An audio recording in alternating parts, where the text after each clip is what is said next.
Muy buenos días a todos. Good morning, everybody. This is my fourth visit to Argentina before the Falklands War, after the war. I also came to participate at the International Congress on Meat and Meat Technology, and now I'm here to share with you our experience from the point of view of the grading US grading system. We don't call it grading, we call it grading. Well, this is, but besides these, that we have different terms, it's actually the same. It's class, classifying, grading, etc. I will talk about this from the point of view of somebody who has experience in adapting the system to Venezuela, for example, in the 90s. The Andean bloc decided to take up the US pattern for the Andean community of countries, and Venezuela was the only signatory country who really implemented the system. So I will now tell you or share with you what we know about this subject matter. My presentation will deal with these items. I will talk about the history. I only have 40 minutes. Concepts and standards and grading standards. I will tell you which agency within the USDA manages this service. I will describe the factors and assumptions used, the scientific assumptions used for the system, some statistics. I will also talk about the technologies we use nowadays, besides the human resources that are involved. And if time allows, I will talk about the US consumer preferences. And finally, I will talk about the uses and goals of the system. The preliminary standards were introduced in 1916 in the US, and the service was set up to inform the beef market in early 1917. The goal was to provide information about the beef market, but later on it began to be used, for example, to purchase beef for the US Army, the US Navy, and the Allied troops during World War I. And in 1926, a system was set up. It was not mandatory but voluntary. And that's how it was spread to other commercial sectors. Fleets, hotels, restaurants, hospitals, etc. And I was talking to some colleagues earlier on, and I was telling them that this is a system which is not perfect. It may be improved, of course. We have changed, amended this system like 12 times throughout these 100 years, so there is still room for improvement.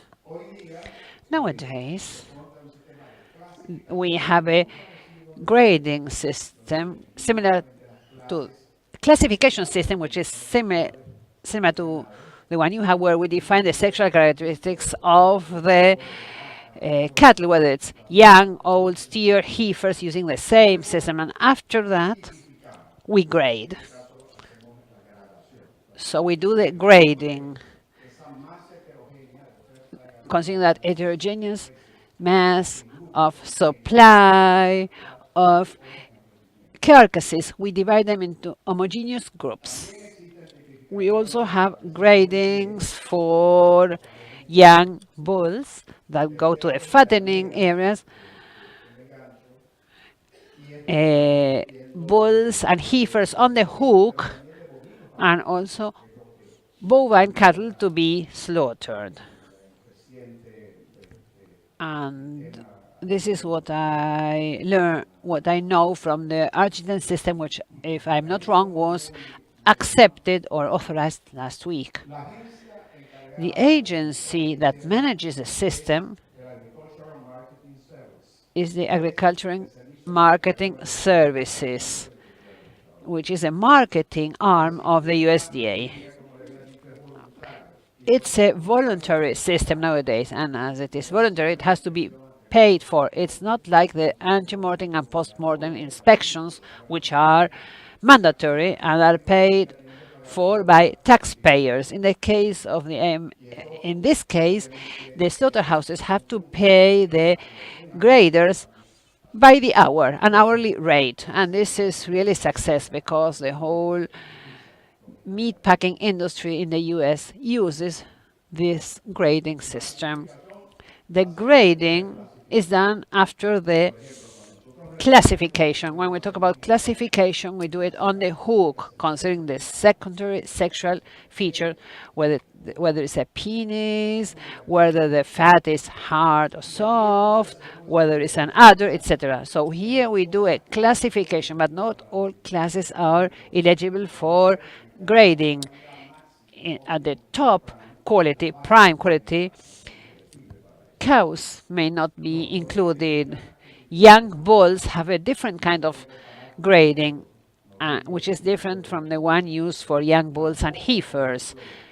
And bulls, for example, adult bulls may not be graded. So there are some limitations for some classes.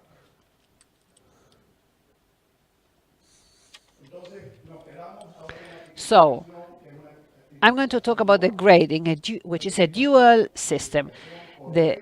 It's a grading based on yield and on quality. When I talk about yield, it's not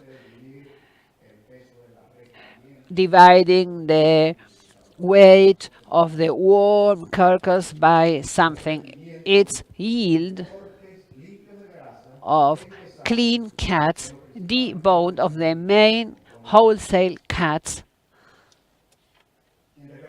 and the quality-based grading talks about the palatability of the tenderness, juiciness, flavor of the beef. These are the two elements that define the value of cattle: yield and quality. In order to assess them based on quality, we have 5 levels. The first one is yield, the best one, more clean, no fat cuts, about 52.3%, and 5 is the worst one. So that grading defines the value of the carcass. The yield is defined taking into account 4 factors. This was developed in the 50s using an equation, multiple regression equation, which was devised which allows us to define the yield using 167 carcasses. The hot carcass weight is the first element. After that, we have the cooling, and after the cooling, between the 12th and the 3rd rib, the carcass is cut, we let it cool again, and then we measure both for yield, for other elements of yield and other elements of quality. Which are the elements? In the case of yield, we use the dorsal fat thickness at 3/4 of the longitude of the rib eye. So that rib fat thickness is measured, but it's also assessed vis-a-vis the total amount of fat on the carcass. And this is one of the elements that explains the variability in clean, deboned cats. After that, we measure the rib eye in square inches. So we use these plastic grids. We use these grids for training to teach prospective graders, but experienced graders don't need to use the grid. And then we have the cavitary fat. What proportion of cavitary fat is there in relation to the total weight of the carcass? The cavitary fat is the fat in the chest, pelvis, and of course the kidney fat. And these three are considered by the grader to calculate the percentage vis-à-vis the total carcass weight. These four factors are used to classify the carcass between 1 and 5. Here we can see, well, I don't know if you can read the figures, but nowadays, according to the latest statistical information from the USDA, we know that 5.7% are grade 1, 34%, grade 2, 47%, grade 3, and 10 or 11% grade 5. And now we'll talk about quality. What is quality for the consumers, for the US consumers? It may be summarized by these two elements, tenderness and flavor, or palatability. That leads them to wish to buy the same cat again. Well, the production cycle, or the turnover of the cattle is 14 to 22 months of age. These are very young animals. At 14 or 16 months of age, they are ready to be slaughtered. And the youth of the cattle has an important effect both on tenderness and palatability, especially on tenderness, because we know that palatability may increase with age. When we look at the experience of the US consumers regarding tenderness, there is a descending slope when we go from good to poor tenderness or hardness in this case. In this case, we are using tenderness and what they feel when they bite a piece of cooked beef. So we measure this biting strength. When I talk to the farmers, I tell them, we talk about mechanical biting. We are emulating chewing. So the more shear stress, the more hardness. So acceptance declines as shear stress increases. When we look at palatability, US consumers are used to the flavor of animals which are well fed, and where the flavor of fat is important because fat produces volatile components that influence palatability. When we Latin Americans and even people from the tropical countries travel to the US for the first time, sometimes we believe the beef is tasteless because it doesn't have the intensity of grass-fed cattle. But when you ask a US consumer what they do think about grass-fed cattle, they won't like that beef. They prefer this flavor which is nut-like or butter-like, like earth-like.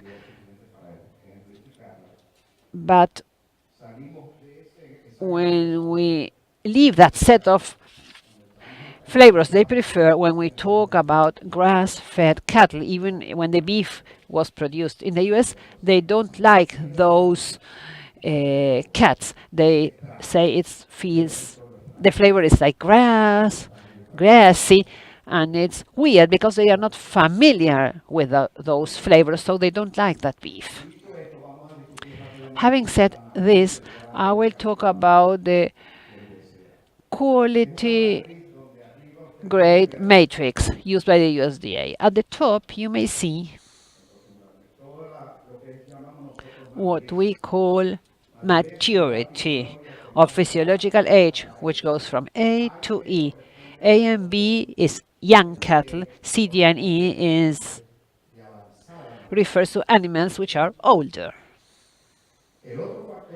The second element is the marbling of the beef, which is from moderate to almost not present, devoid of.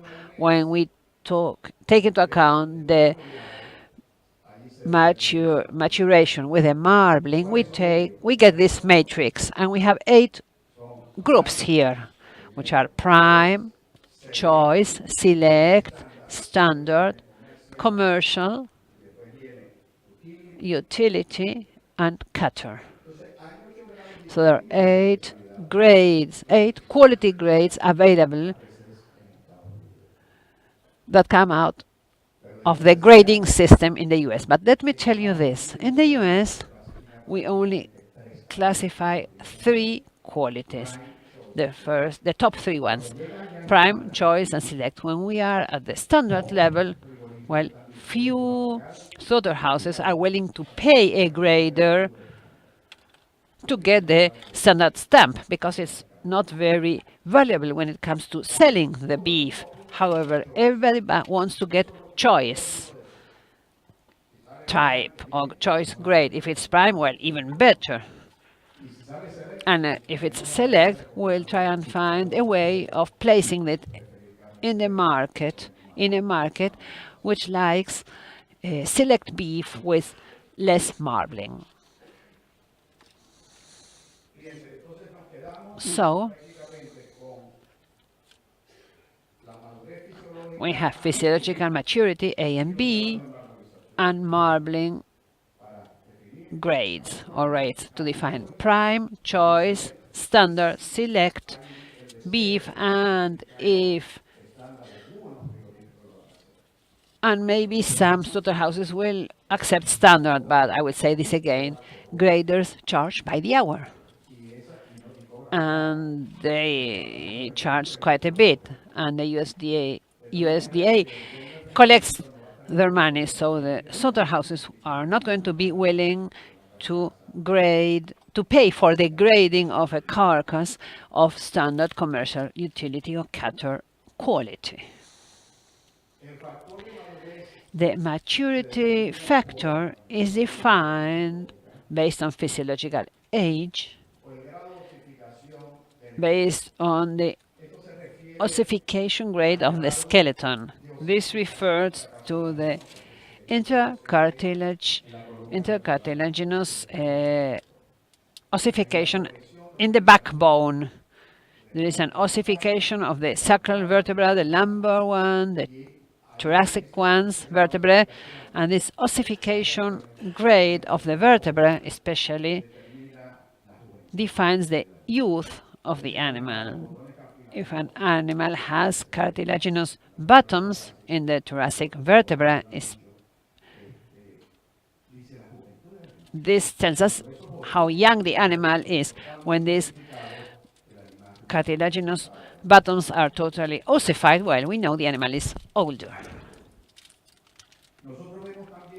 We also look at the size and the shape of the ribs, not only at the vertebrae.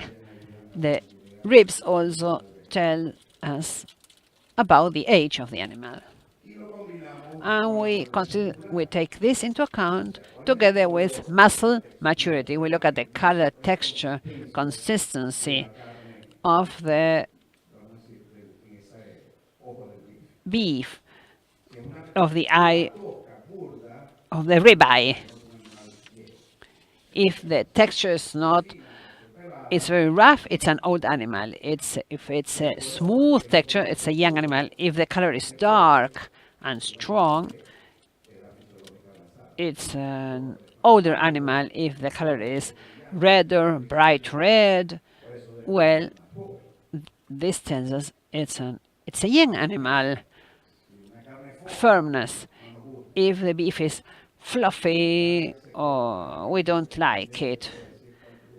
And some people say, by using one finger, I can tell you if the beef will be tender or not.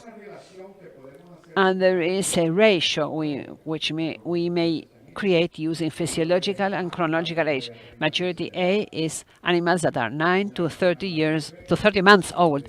B is animals that are up to 40, etc., and so on and so forth. In 2017, after many consultations with the meatpacking industry, the academia, and with the experience gained starting in 2004 with the mad cow disease, in 2004, so when markets were opened up again, animals that were younger than 30 months were asked because of the mad cow disease. So, and how was this assessed? A program to check or define age was created by the USDA through the MSA. That experience gained in dental chronometry was widely used. In Latin America, we're using tooth, the presence of teeth for many years in Latin America, but we learned something new. We learned that dental age in certain levels, especially with animals that have two incisives or fewer, may help us make a correlation with physiological maturity A. In the program we devised for Japan, we found out that in order to be certain that the animals were not older than 30 months, this matched a maturity age of A40. And what is A40? A40, well, because of US graders tell us A or B, whether it's abundant marbling or limited marbling. They don't give us just these two categories. So when they talk about maturity A, it goes from A0 to 10, 20, 30, and 40 to 100. This is how accurately maturity and marbling may be assessed. And the second element is marbling. In Argentina, my colleagues talk about marbling, different terms used in Spanish. So the marbling rate, well, it has been shown that fat in the muscle, when you cook the beef, the fat melts, it gets mixed up with the juice from the free and with our saliva. Well, we believe that the beef is more juicy, and if the beef is more juicy, well, this is clearly correlated to tenderness. So those air sacs, those empty spaces in the beef, make it easier to bite, to chew it. However, in young animals, when some studies were carried out, the variation, taking into account tenderness, juiciness, and palatability, are not explained by the marbling rate, but we are taking into account marbling and maturity. When we look at the customer satisfaction assessments, the probability of beef with different levels of marbling become satisfactory so that they are willing to pay premium price for this, we find this. Probabilities increase, the likelihood increases when marbling rates go up from traces to abundant. So it's a linear relationship that explains the satisfaction of consumers. And this is what we have. Marbling at these four levels, as the marbling ratio decreases, the quality decreases.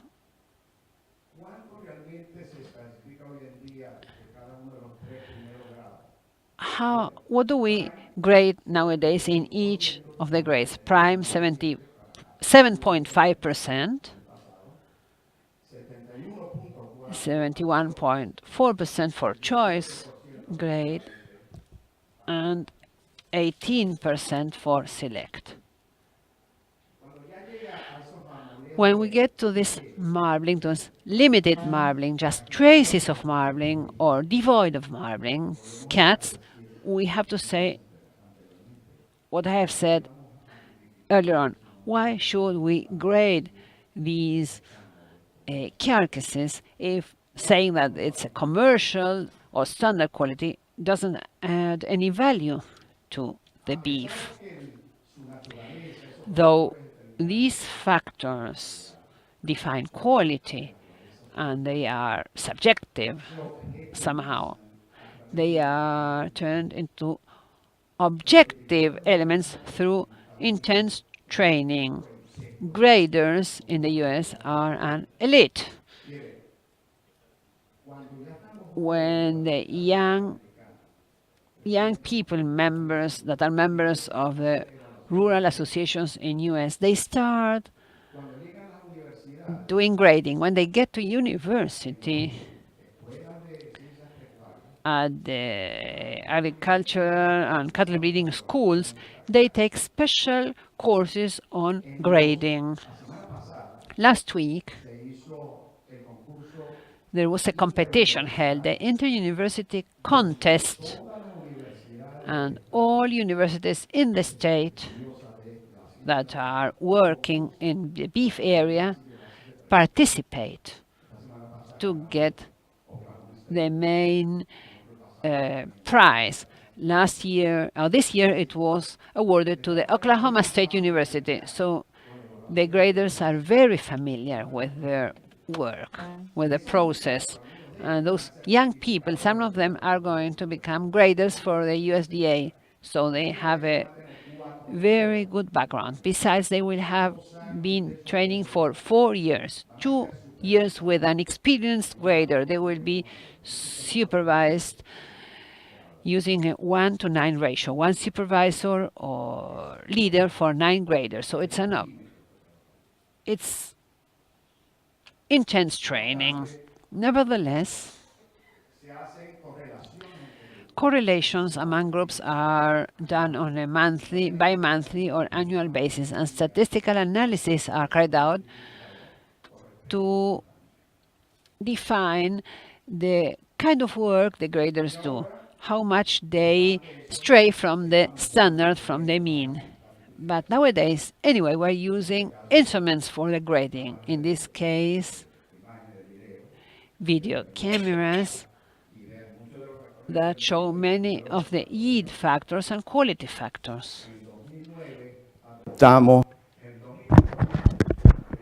In 2001, the first marbling assessment instrument started to be used. In 2009, everything is accepted.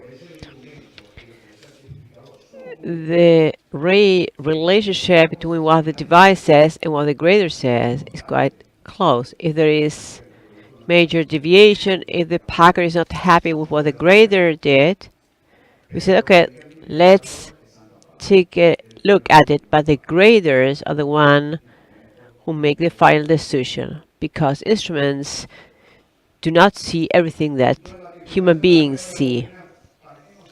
So what is the grading used for? Well, it helps us assess value of beef and cattle. It's an important marketing tool. It also sets payment standards. It helps us see the behavior of prices, and it's also useful for standardization purposes. There is a national program, so there is a standardization all throughout the US. Today, the market price report is mandatory in the United States, so there is total transparency in connection with prices, and quality and yield standards are very useful to determine prices.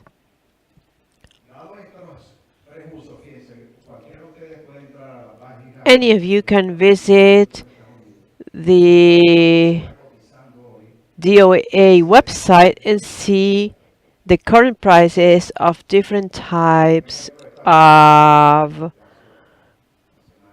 beef. I downloaded this about 10 years ago. This is a weekly report. I apologize because it's in English. Slaughter cattle, premiums, and discounts. You can see quality prime, choice, select, standard. CAB is certified Angus beef, all natural, dairy cattle, bullocks, stags, hardbone, dark cutters, over 30 months of age. I'm going to take the averages. What is in between brackets is a premium. In the case of prime, for example, $11.37 for every 45 kilos hot carcass. When it's choice, it's zero because choice is the average. We take the baseline choice, and on top of that, we add premiums or discounts. So Select has a $12.67 discount for every 45 kilos. If it's standard, it reaches 30, almost $31 discount. If it's certified Angus beef, it's $3.89, the premium. If it's natural, $31.40. If it's a dairy type, which is growing, bullock stacks have a very good position over the last few years. In the last audit, of all carcasses in the US, 20% is dairy steers. In that case, the discount is 2.67. But it's a very good quality. A Holstein steer will give you a prime or choice quality, but the yield is lower, and this is why there is a discount. If it's a bullock, the discount is 34.5. If it's a dairy cow or an old beef cow, we call it hardbone, and the discount is 35. If it's dark cutters, and the discount is 35, and we may even take it down one quality level. If it's over 30 months of age, 16.46, and you can see that those premiums and discounts are also related to the cuttability yield. It is just yield grade. Grade 1 to 5. If it's 1, the premium is $3.86. If it's 2, then it's $2. If it's 3, $1.64. When we get to 3, 3.5, there's neither premium nor discount. But 5 implies a severe $18 discount. What is this telling us? That the market uses quality and yield grades, and price is set based on this. We can access these reports on a daily basis. But what this report shows is the value of grading as a tool to set prices.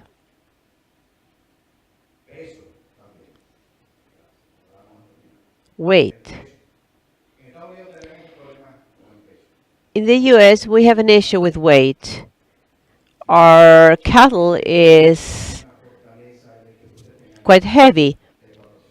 you have 450 kilos animals, and I think that's a strength because that frame is disappearing in the US. We're using crossbreds with big, robust animals, continental animals, European animals, and the steaks are too big for our cases in these supermarkets. Honestly, next year we will meet to discuss this issue, not only because we're losing efficiency, but also because it's a real issue. If we add to that use of antibiotics Vamos a tratar de resolver. or tasting agents, well, we have an issue there which has to be worked out. And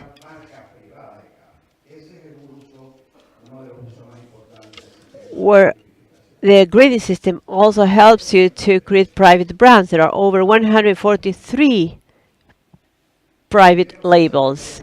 The first one was certified Angus beef, who is still the leader. Today, 44% of slaughter cattle are certified Angus beef with dark hair, because behind that there are other private labels from different packers. And there is a little bit of everything for all tastes. I'm going to finish with this slide.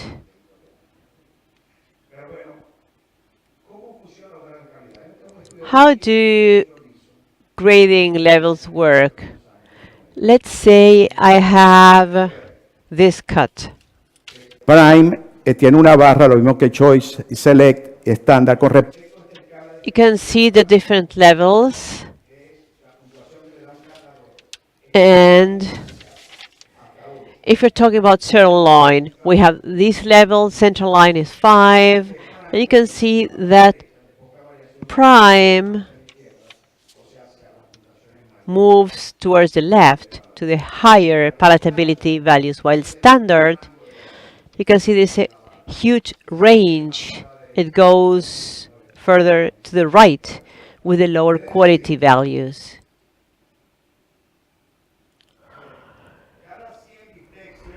Out of 100 steaks, 6 will not be very well accepted by consumers.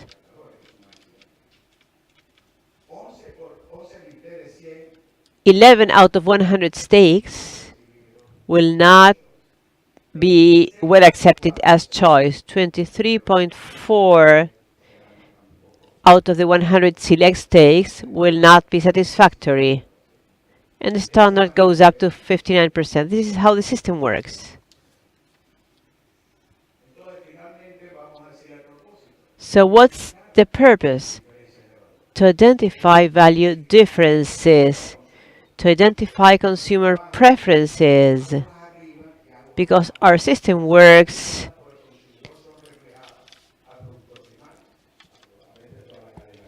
upstream and downstream.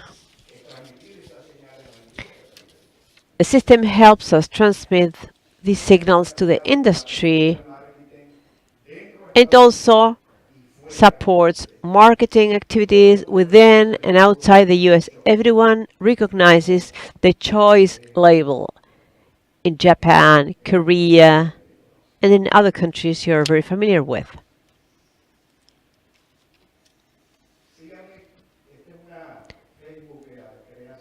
This is a Facebook page that I created a short time ago. You can follow me there.